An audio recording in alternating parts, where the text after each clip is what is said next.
لاس به کول. اوس اجتماعي کار چې کوم دی، که د په کور کې د ورونو یو دیره مشترکه یقین وکړه هغه ګډه وډه پرته وي.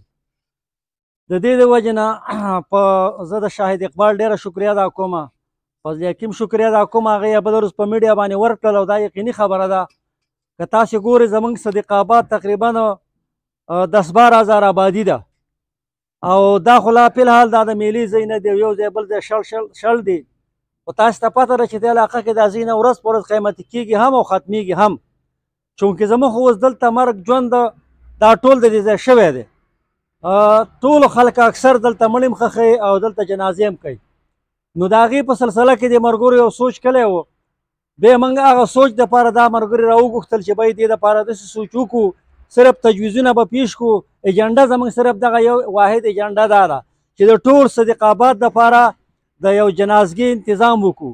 که تاسو خیال وکړئ په پېښور کې په پنډۍ کې د ښکته ښارونو کې اگر چې هغلته پټونه او انچه په انچه چې کوم دی په کروړونو خرڅېږي، خو د هغې باوجود خلکو انتظامات کلی دی چې د هغه دپاره جنازګاه دپاره بیا به انشاءالله د هغې دپاره د سوري دا ټول انتظام به الله کوي، الله به وجود ورکوي.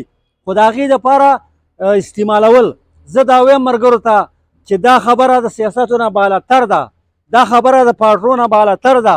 موږ په دې صدیق آباد کې چې دا 12-13 زره آبادي خلک یو، دا موږ د یو لاس د یو موټي مثال یو، د یو رودو مثال یو، د یو بل غم ته هم ولاړ یو، د یو بل ښادۍ ته هم ولاړ یو، د یو بل قبر ته هم ولاړ یو.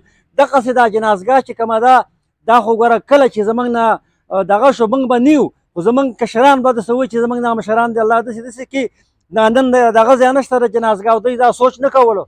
لهذا په دغه سوچ نن موږ تاسو له تکلیف درکلی دی چې د هغې دپاره خپلې کوټلې مشورې ورکوئ، د هغې دپاره خپل تجویزونه پیش کوئ چې آیا د دې دپاره 2 خبرې زما په ذهن کې دي چې یو خو د دې دپاره ځای موږ یو کابینه تشکیل کړو، کمیټې تشکیل کړو چې د ځای کوم چې سنټر ځای په دې منځ کې چې د ټولو علاقو هغې ته رسایي کېږي، اعتراض به د چا نه وي.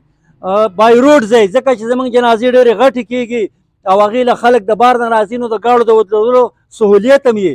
الحمدلله نن څه نه څه ځای نشته دی. ګوره که تاسو وګورئ میاشت کال بعد به بیا به تاسو ته انچاز هم په دې پاټک کې نه میلاویږي. بره د ټالونو سره زموږ یو ځای او پرون راته چا وویل چې هغه هم چا واړولو مطلب دغه شو. نو لهذا زموږ ځای ختم دی.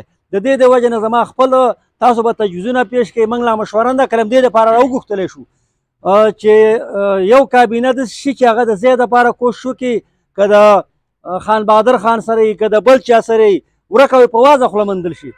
دویمه داسې وکړو کابینه چې آیا د دې به د اخیستلو څه طریقه کېږي، د هغې دپاره هم تاسو تجویزونه پیش کړئ چې محله په محله کلي په کلي باندې وګرځو، موږ د کډې په سر باندې یا چې کوم دی د فرد په سر باندې پیسې راوالو، یا داسې فلاحي ادارې د هغو نه پکې موږ چنده وکړو. لکه دا څیزونه مخکې موږ نه دي توی کړي، دا به ستاسو سره مشوره کوو او چې تاسو څنګه مشوره وکړله د هغې دپاره به کابینه وټاکو انشاءالله العزیز. او کارونه همدغسې د هلکان کوي چې څوک ورته راپاسه یقین وکړه یو کس سوچ او فکر وکړي الله هغه له وجود ورکوي. نو زموږ 1 پوینټ ایجنډا د سیاستو نه بالاتر د ټول صدیق آباد دپاره جنازګاه او دا کم کل چې ناست یو مشران خو داسې دی چې هغوی خو وخت روان دی، خو موږ دپاره به چې کوم دی ډېره ضروري ده چې زموږ دا اجتماعي مسله که دا مسله د هغې دپاره سوچ وکئ په یو MNA کېدلو په یو هر ځای ته چې منډه کېدله انشاءالله یو کابینه به جوړه کړو. موږ به چې کوم دی طریقه جوړه کوئ. زه نه مخکې نه تاسو ته نه وایم چې دا کوو دا کوو، ځکه چې تجویزونه مخې ته راشي په هغه تجویزونو به بیا عمل وشي. نو د دې دپاره هر ملګری په خپل خپل ځای پاسي موږ به تجویزونه لیکو، تجویزونه پیش کوئ. واحد مسله زموږ جنازګاه ده او دا خو ټول ته پته جنازګاه ضروري ده که نه ده؟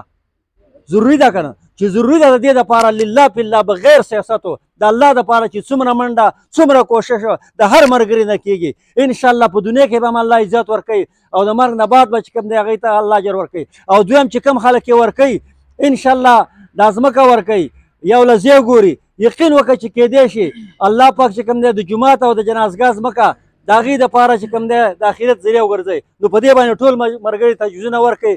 زه یو ځل بیا ډېره شکریه ټولو ملګرو ادا کوم. عبدالمنان جانباز هم رالی او زموږ دغه چې کوم دی حکمت الله صاحب رالی لالا ته هم وینا کړې وه خو کېدی شي هغه نه و، خو زه انشاءالله دا کشران چې یو خبره وکړي ټولو سره به بیا مشوره پکې کوو. جزاک الله ملګري.